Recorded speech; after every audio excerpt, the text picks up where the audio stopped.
तो गले सड़े पदार्थ से अगर अपना फूड निकाल पा रहे हैं उसको आप सेप्रोफाइट्स कहते हैं। और अगर किसी लिविंग ऑर्गेनिज्म से फूड को आइसोलेट कर रहा है that will be your parasitic with the exception of east. East को छोड़ दो, east is your unicellular. East को छोड़ के बाकी सारी fungi is your multi cellular. Mycelium is the network of hyphae.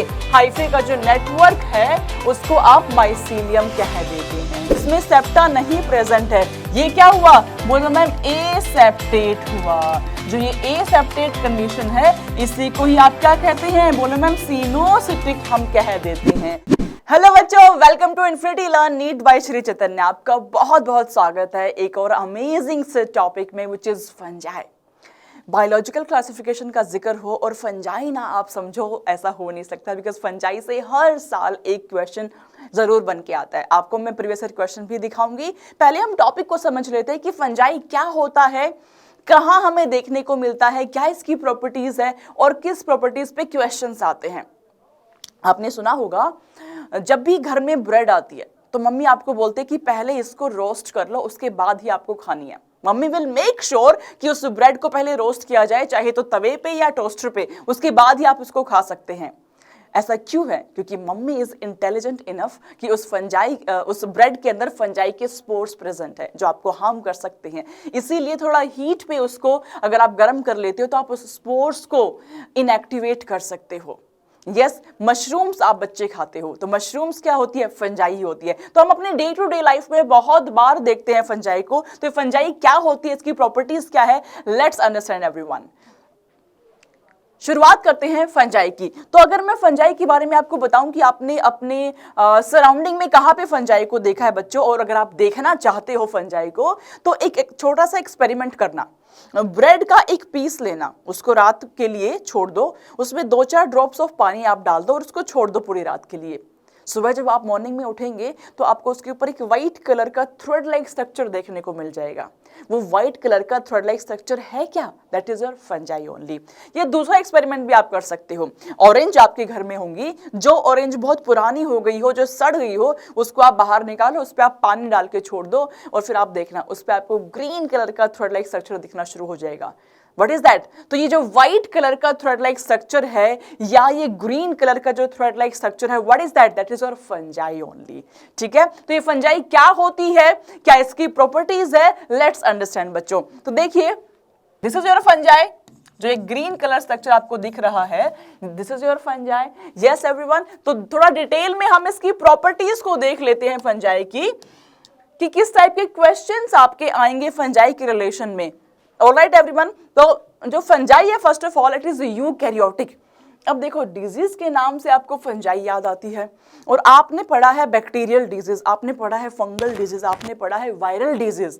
तो आपको लगता है कि यार जैसे कि मेरा बैक्टीरिया प्रोकैरियोटिक है, फंजाई भी तो प्रोकैरियोटिक होगा, बट ऐसा नहीं है। Fungi is your eukaryotic.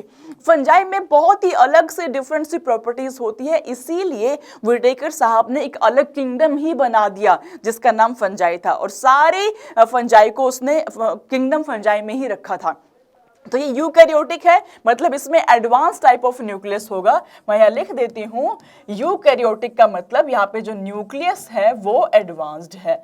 Number 2, ये यूनिसेल्युलर है, मतलब एक सिंगल सेल प्रेजेंट हो सकती है, और मल्टी सेल्युलर, दोनों ही टाइप ऑफ ऑर्गेनिज्म पाए जाते हैं। एक ऐसा ऑर्गेनिज्म जिसमें एक सिंगल सेल सारे फंक्शंस को परफॉर्म करता है, be it respiration, be it reproduction, be it circulation, be it any function of the body, and that will be performed by just that single cell.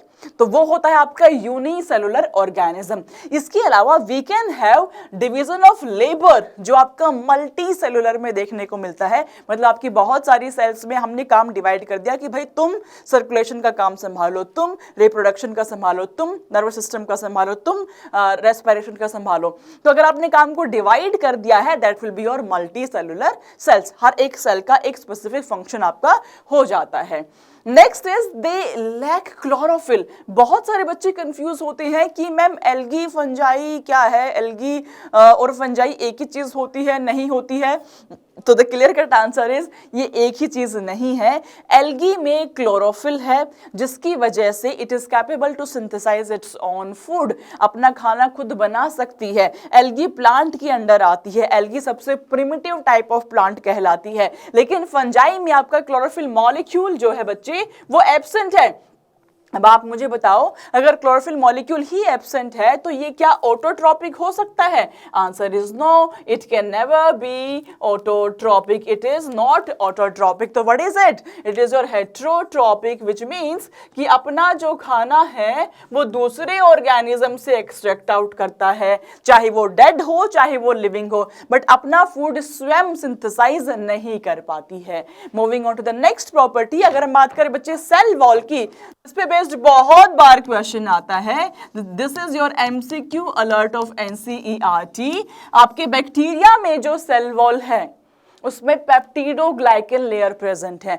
Plant में जो सेल वॉल है उसमें सेल्यूलोज प्रेजेंट है। यहाँ पे फंजाई में जो सेल वॉल है उसमें पाई जाती है आपकी chitin and polysaccharides. Chitin and polysaccharides की लेयर पाई जाती है आपके किसमें? फंजाई में पाई जाती है। ठीक है, तो chitin is different from the cellulose. अगर क्वेश्चन में आपसे पूछ दे कि फंजाई की जो सेल वॉल है इज इट नॉन सेल्यूलोजिक, तो क्या आंसर होगा? आप कहेंगे यस मैम, सेल्यूलोज नहीं है, it is chitin.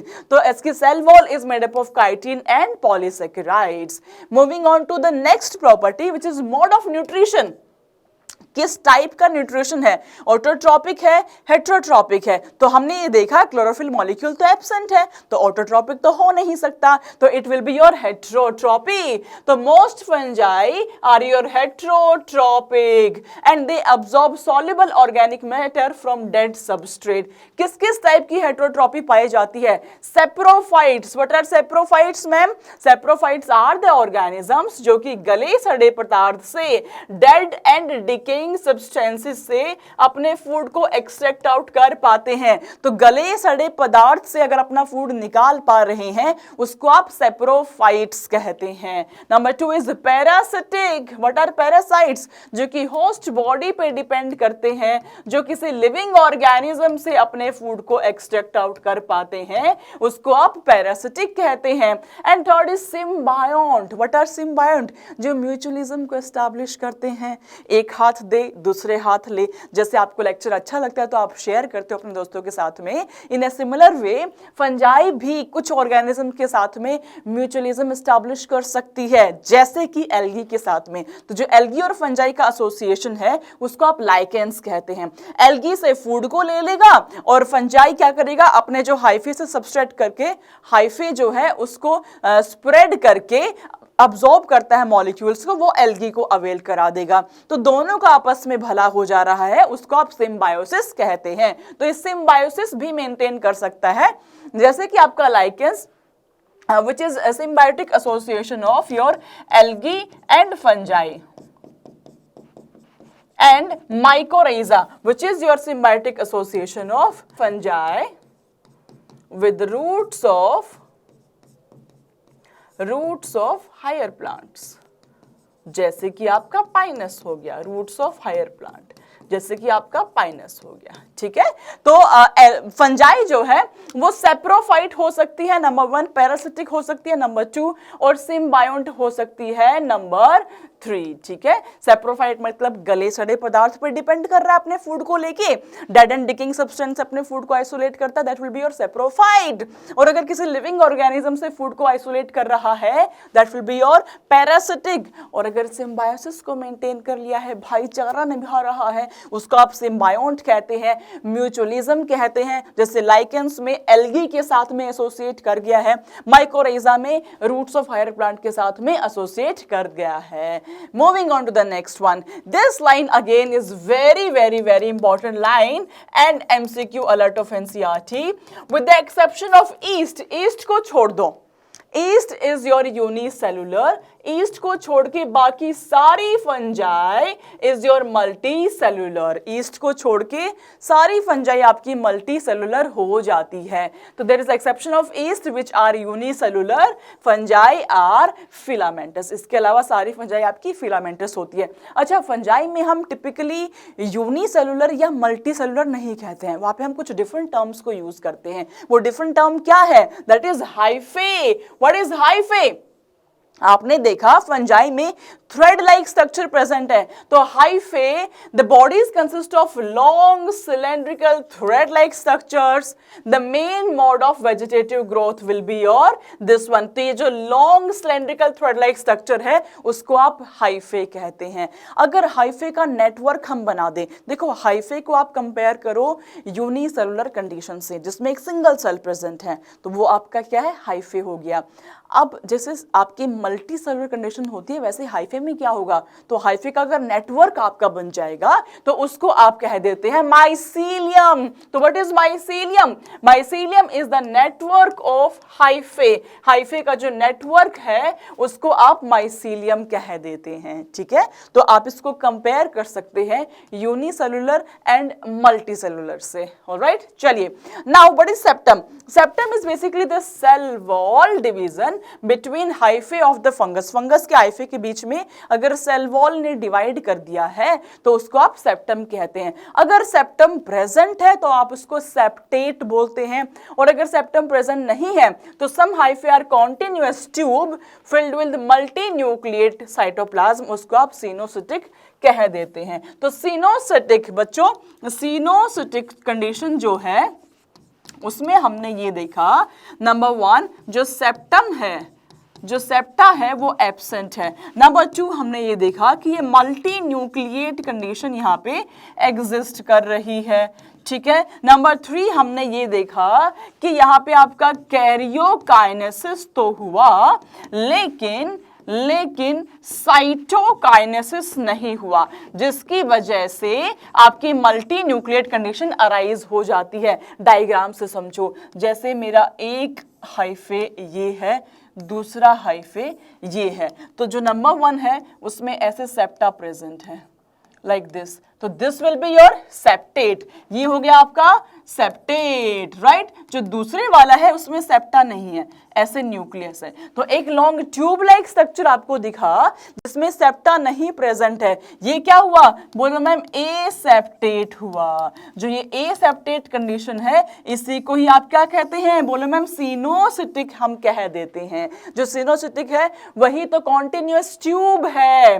Filled with lots of nucleus. Alright, चलिए जी, तो देखो इस डायग्राम में आप बहुत ही क्लियरली देख पा रहे हो बच्चों, जो नंबर 1 है, जो नंबर 1 है जहां पे ये सेप्टा कलर चेंज करते हैं हम, जैसे कि आपका ये सेप्टा हो गया, सेप्टा आप देख पा रहे हो, न्यूक्लियस सेप्टा है ना। तो ये क्या हुआ? This is your septate condition. What is this? जहां पे सेप्टा नहीं है, जहां पे कोई कंपार्टमेंट्स नहीं बने, जहां पे सेपरेशन नहीं हुआ, तो we are having lots of nucleus. इस मल्टी न्यूक्लिएट कंडीशन को, इस मल्टी न्यूक्लिएट कंडीशन को हम सिनोसिटिक हाइफे कह देते हैं। Alright everyone, yes. चलते हैं नेक्स्ट प्रॉपर्टी पे विच इज रिप्रोडक्शन। अगर हम फंजाई की बात करें तो ये कैसे रिप्रोड्यूस कर पाएगा? तो ये सेक्सुअली भी कर सकता है बच्चे और एसेक्सुअली भी कर सकता है। तो सेक्सुअल एंड एसेक्सुअल दोनों टाइप ऑफ रिप्रोडक्शन देखने को मिलते हैं। एंड वेरी इंपॉर्टेंट, फंजाई में आपको स्पोर्स देखने को मिलते हैं। तो fungi is capable to produce spores. किस टाइप के spores? Zoo spores, conidia, basidiospore, ये सारे स्पोर्स आपकी फंजाई बना सकता है। तो स्पोर्स होते क्या है बच्चों? स्पोर जो है वो एक सिंगल सेल्ड प्रोपेग्यूल है, एक सिंगल सेल प्रोपेग्यूल है जो जिसको जब भी स्ट्रेटम मिला ग्रो करने के लिए फटाफट से ग्रो कर जाएगा, है ना। जैसे ही फेवरेबल कंडीशंस मिली फटाफट से ग्रो करके अपने आप को एक नई फंजाई में कन्वर्ट कर सकता है। That will be your spore, वो आपका स्पोर हो जाता है। तो फंजाई में spores are very important. Spore के बेसिस पे फंजाई जो है वो रिप्रोड्यूस कर पा रहा है। तो किस किस टाइप के स्पोर हमारे पास प्रेजेंट है फंजाई में? वी कैन हैव माइटोस्पोर और we can have meiospore also. What are mitospore, what are meiospores? Come on let's understand. तो फर्स्ट इज मियोस्पोर। तो जैसा कि नाम से हमें समझ में आ रहा है मियोस्पोर, तो आफ्टर मियोसिस जो प्रोड्यूस होगा spore that will be your meiospore. इसको आप सेक्सुअल स्पोर भी कह देते हैं। तो sexual spore will be your meiospore. Example किस टाइप ऑफ फंजाई में आपको मियोस्पोर देखने को मिलते हैं? नंबर 1 एस्कोस्पोर्स में, नंबर 2 बेसिडियोस्पोर्स। ये आपकी दो टाइप के मियोस्पोर्स है। बेसिडियोस्पोर्स आपके पाए जाते हैं बेसिडियोमाइसिटीज में, बेसिडियोमाइसिटीज में। एस्कोस्पोर्स आपके पाए जाते हैं बच्चों एस्कोमाइसिटीज में, एस्कोमाइसिटीज में। तो एस्कोमाइसिटीज में एस्कोस्पोर्स कहां होते हैं? ऐसे एस्कस लाइक स्ट्रक्चर है जिसके अंदर आपके एस्कोस्पोर्स फिल्ड है। ठीक है, अब ध्यान से देखो, जो एस्कोस्पोर्स है आपके, ये इसका ओरिजिन क्या है? बोलो मैम, एंडोजीनस है, अंदर में प्रेजेंट है। लेकिन बेसिडियोस्पोर्स को देखो, दीज आर बेसिडियोस्पोर्स, ये आपके बाहर में प्रेजेंट है। तो क्या मैं बोल दूं कि दे आर एक्सोजीनियसली प्लेस्ड, बाहर में प्रेजेंट है। तो एस्कोस्पोर्स बच्चों एंडोजीनियसली प्लेस्ड है और बेसिडियोस्पोर्स बच्चों एक्सोजीनियसली प्लेस्ड है। तो मेरे पास दो टाइप के स्पोर्स हैं, एस्कोस्पोर एंड बेसिडियोस्पोर। दोनों ही मेरे मियोस्पोर्स हैं, दोनों ही मियोस्पोर हो जाते हैं जो मियोसिस के बाद प्रोड्यूस होते हैं। एस्कोस्पोर एंडोजीनस स्पोर्स है, एस्कोमाइसिटीज फंजाई में पाया जाता है। बेसिडियोस्पोर जो है वो एक्सोजीनियसली प्लेस्ड है और बेसिडियोमाइसिटीज फंजाई में पाया जाता है। ठीक है, चलते हैं माइटोस्पोर पे। What is mitospore? देखो, जैसे मियोस्पोर में हमने देखा कि आफ्टर मियोसिस प्रोड्यूस हुआ, वैसे ही जो आपका माइटोस्पोर है ये आफ्टर माइटोसिस प्रोड्यूस हो पाता है। This is your asexual spore. वो आपका सेक्सुअल स्पोर था, ये आपका एसेक्सुअल स्पोर है। वहां पे हमने एग्जांपल में एस्कोस्पोर एंड बेसिडियोस्पोर देखा। यहाँ पे एग्जांपल देखो, number 1 ज़ूस्पोर, number 2 sporangiospore, number 3 conidia. ये 3 टाइप के स्पोर आपके माइटोस्पोर्स हो जाते हैं। जो ज़ूस्पोर्स है वो ज़ूस्पोरेंजियम में पाए जाते हैं। कोनिडिया आपके जो है वो एक्सोजीनियसली प्लेस्ड होते हैं, एक्सोजीनियसली प्लेस्ड होते हैं। Right everyone? ठीक है, आगे बढ़ जाते हैं अबाउट द सेक्सुअल रिप्रोडक्शन। पहले हमने समझा स्पोर्स, जो आपकी सिंगल सेल बना रही है वो आपका स्पोर है, जो जब भी फेवरेबल कंडीशन मिलेगा it is capable to form a new fungi, उसका आप स्पोर कह रहे हैं। हमारे पास माइटोस्पोर्स भी थे, मियोस्पोर्स भी थे। मियोस्पोर्स जो मियोसिस के बाद प्रोड्यूस हो रहे हैं, एस्कोस्पोर एंड बेसिडियोस्पोर। माइटोस्पोर जो माइटोसिस के बाद प्रोड्यूस होते हैं, ज़ूस्पोर्स हो गया, स्पोरेंजियोस्पोर आपका हो गया। ठीक है, now what about sexual reproduction? तो फंजाई अगर सेक्सुअली रिप्रोड्यूस करना चाहती है तो 3 स्टेप्स होते हैं। Number 1 is plasmogamy, number 2 is karyogamy and number 3 will be your meiosis. What is plasmogamy? Initially there will be fusion of protoplasm. शुरुआत में आपका जो प्रोटोप्लाज्म है वो आपस में फ्यूज होगा। जब प्रोटोप्लाज्म फ्यूज हो जाएगा तो दूसरी बारी आती है न्यूक्लियस के फ्यूजन की। तो 2 न्यूक्लियस आपके फ्यूज हो जाएंगे and thirdly there will be meiosis. देखो, जैसे फॉर एग्जांपल ये मेरा एक फंजाई है, ये इसका न्यूक्लियस है, ये मेरा फंजाई है, ये इसका न्यूक्लियस है, ये N है, ये N है। ठीक बात है। अगर इन दोनों को सेक्सुअली रिप्रोड्यूस करना है तो क्या होगा? The first step will be कि पहले ये साइटोप्लाज्म फ्यूजन हुआ, protoplasm fusion हुआ. The first step is plasmogamy, which you can see. This is your plasmogamy. The second step will be, ये N है, ये N है. Second step will be, ये आपका 2N बन गया. That will be your karyogamy. There is fusion of nucleus, and the third step will be there will be meiosis, and meiosis के तहत ये जो 2N है ये वापस से N में कन्वर्ट हो गया. ठीक है. Now एक समझने वाली बड़ी मजेदार सी चीज ये है कि कुछ फंजाई में क्या होता है, कुछ केसेस में हमें ये देखने को मिलता है कि जो कैरियोगैमी है, जब आपका प्लाज्मोगैमी हो चुका है और ये वाली कंडीशन है जिसमें आपका ये एक न्यूक्लियस है, दूसरा न्यूक्लियस है, तो फॉर सम टाइम, कुछ समय के लिए ये n+n स्टेज को मेंटेन कर लेता है, उसके बाद ये डिवाइड करे, उसके बाद ये फ्यूज होगा। तो जब ये n+n कंडीशन को मेंटेन कर रहा है उसको आप डाइकैरियोन स्टेज कहते हैं। सो डाइकैरियोन स्टेज बच्चों is exclusively in the members of ascomycetes, very important, and basidiomycetes. तो स्पेसिफिकली एस्को एंड बेसिडियो के मेंबर्स में आपको डाइकैरियोन स्टेज देखने को मिलती है। What is dikaryon stage? आपका प्लाज्मोगैमी तो हो गया, बट कैरियोगैमी होने से पहले थोड़े समय के लिए फंजाई n+n कंडीशन को मेंटेन कर रहा है, जिसको कि आप डाइकैरियोन स्टेज कहते हैं, जो एक्सक्लूसिवली आपका एस्को एंड बेसिडियोस के मेंबर्स में पाई जाती है। तो सेक्सुअली अगर फंजाई रिप्रोड्यूस करना चाहती हैं बच्चों, तो we have 3 steps. Number 1 is plasmogamy, number 2 is karyogamy, and number 3 will be your meiosis। कुछ फंजाई में, एस्को एंड बेसिडियो में, कैरियोगैमी के बाद में आता है डाइकैरियोन स्टेज, जिसमें कि आपका न्यूक्लियस फ्यूज होने से पहले थोड़े समय के लिए n+n कंडीशन को मेंटेन करता है, उसको आप डाइकैरियोन स्टेज कह देते हैं। ऑलराइट, तो ये आपका सेक्सुअल साइकिल है फंजाई का। चलते हम क्वेश्चन पे बच्चों, चले हम क्वेश्चन पे। फंजाई को थोड़ा मैं समराइज कर देती हूं आपको, पूरा टॉपिक जो हमने आज पढ़ा। फंजाई की कुछ प्रॉपर्टीज हमने पहले समझी, जैसे कि क्लोरोफिल मॉलिक्यूल इसमें एब्सेंट होता है, ये हेटेरोट्रॉपिक है। हेटेरोट्रॉपी में सेप्रोफिटिक भी हो सकता है, पैरासिटिक भी हो सकता है, सिम्बायोटिक भी हो सकता है। सिम्बायोटिक में हमने लाइकेंस एंड माइकोरेजा को देखा कि लाइकेंस में आपका एल्गी और फंजाई एसोसिएट करते हैं, माइकोरेजा में आपका fungi plus roots of higher plant के साथ में एसोसिएट कर रहा होता है। हमने ये भी समझा कि फंजाई कहाँ पे पाई जाती है, फंजाई की क्या प्रॉपर्टीज होती है, एंड फंजाई आपका रिप्रोडक्शन का अगर हम बात करें तो स्पोर्स कैसे प्रोड्यूस करता है। स्पोर्स में माइटोस्पोर्स भी है, मियोस्पोर्स भी है। माइटोस्पोर्स में we had are zoospore, are sporangiospore, conidia, और मियोस्पोर में we had ascospore and basidiospore. Sexually अगर हम बात करें तो प्लाज्मोगैमी, कैरियोगैमी एंड मियोसिस, ये 3 स्टेप्स अपनाती है। तो चलते हैं क्वेश्चन पे, लेट्स सी आपको कितना समझ में आया है। तो देखो, बिना क्वेश्चन के तो कोई मजा नहीं है, बिना क्वेश्चन के आपकी सारी पढ़ाई व्यर्थ है, मैं ये कहूंगी, बिकॉज क्वेश्चन ही एग्जाम में पूछे जाएंगे, और जब तक क्वेश्चन लगाना नहीं सीखोगे, कॉन्सेप्ट पढ़ लिया, समझ लिया, जब तक क्वेश्चन नहीं सॉल्व करोगे, एनालिसिस नहीं हो पाएगा, एक्टिव लर्निंग नहीं हो पाएगी। तो एक्टिव लर्निंग साथ साथ करते हुए चलो। Yes, which is the incorrect statement regarding fungi?